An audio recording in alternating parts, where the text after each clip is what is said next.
Hello everyone and welcome back to my kitchen and my channel. Now that pumpkin season is officially here, I am very excited to share this delicious recipe for pumpkin empanadas. For this recipe, I'm going to use a pumpkin that weighs about 5 pounds. But you can also enjoy this delicious recipe all year round by using canned pumpkin puree.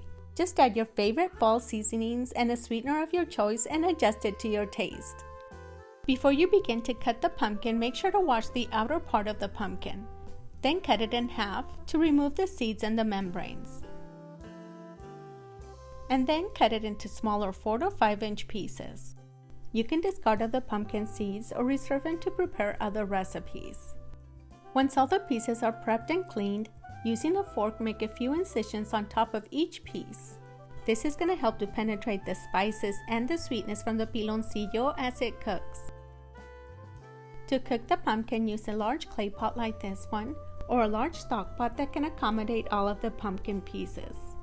Add the water to the pot along with the cloves, cinnamon, and the 3 cones of piloncillo. Bring these ingredients to a boil and boil for 10 to 15 minutes or until the piloncillo has completely dissolved and the water is well infused with the cinnamon and the cloves.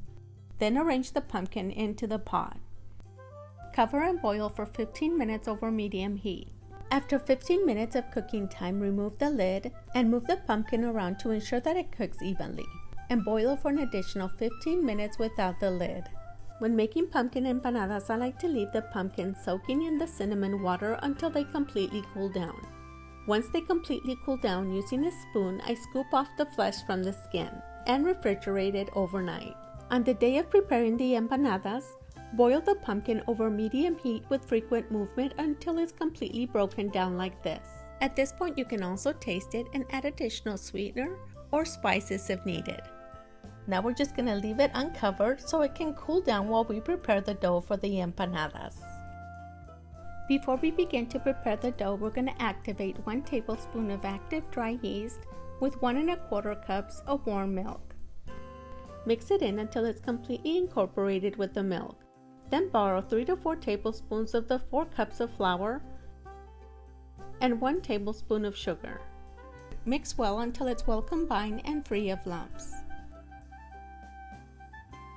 Cover with plastic and set in a warm, dry place for about 10 to 15 minutes or until it doubles in size. Once the yeast is almost activated, we're going to add all the dry ingredients to the mixing bowl. The flour, the sugar, the spices, baking soda, and 1/4 teaspoon of salt. Mix all these ingredients together and place it on the mixer. If you don't own a stand-up mixer, you can also mix by hand. But if you have one, I highly recommend you use it because it does take a lot longer to mix by hand, but it can be done. Add in the activated yeast to the flour along with the melted butter. Using the hook attachment, we're going to mix these ingredients on medium-high speed for about 5 minutes, or until the dough comes together like this. Once it reaches this point, add in the room temperature egg, and continue mixing for another 8 to 10 minutes, or until the dough comes together and it's no longer sticking to the side of the bowl. After about 8 to 10 minutes, if your dough still feels a little sticky, it's okay to add a little bit of flour a little bit at a time. Your dough should have a soft, stretchy, elastic feel to it, just like this. Now we're going to knead it into a cylinder shape and separate the dough into 12 equal size rounds. With the amount of ingredients we use, you can easily make 12 to 15 empanadas, depending on the size that you make them.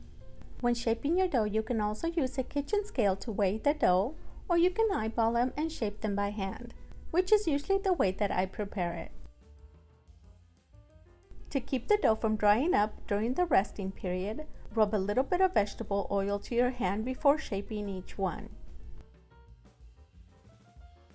Once you're done, cover them with plastic or a clean kitchen towel and allow them to rest for 30 to 45 minutes. I left the dough resting for about 45 minutes. Now we're going to move on to the next step and put these empanadas together. Shape the dough by hand or with the help of a rolling pin. Roll it out to a 6 to 7 inch oval shape like this. The thickness of the dough should be thicker than a flour tortilla. Add 1/4 cup of the pumpkin right in the middle. Fold it over and gently press down around the edges to seal it close. Then place it on a cookie sheet lined with parchment paper. And continue with the rest of the empanadas until you fill the cookie sheet.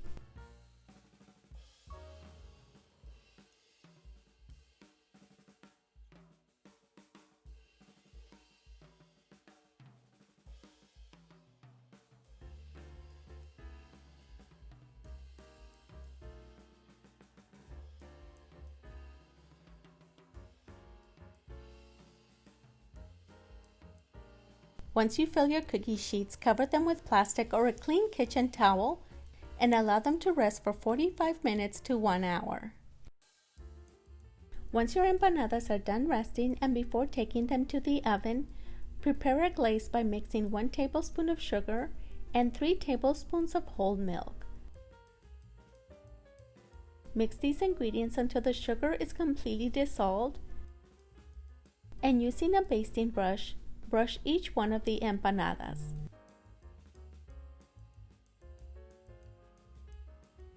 Preheat your oven to 375 degrees and bake for 18 to 20 minutes, or until they have a beautiful golden color like this.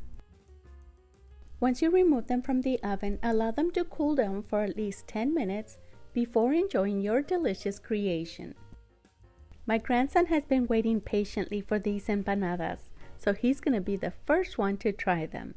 But first, let's break one open to see what it looks like on the inside. And look how delicious these turned out. I like to add a lot of filling to mine because I like to taste the pumpkin in each and every bite. And this recipe always comes out perfectly soft and delicious. I can't wait to have one with my cafecito. I hope you give this recipe a try because it's absolutely delicious. And if you do try it, share your thoughts in the comment section of this video. If you enjoyed this video or found it useful in any way, leave us a thumbs up or a heart so we can continue to share more recipes like this one. Thank you so much for watching, and make sure to join us in our next video for another delicious recipe. Yeah? Okay, I'll get you some milk.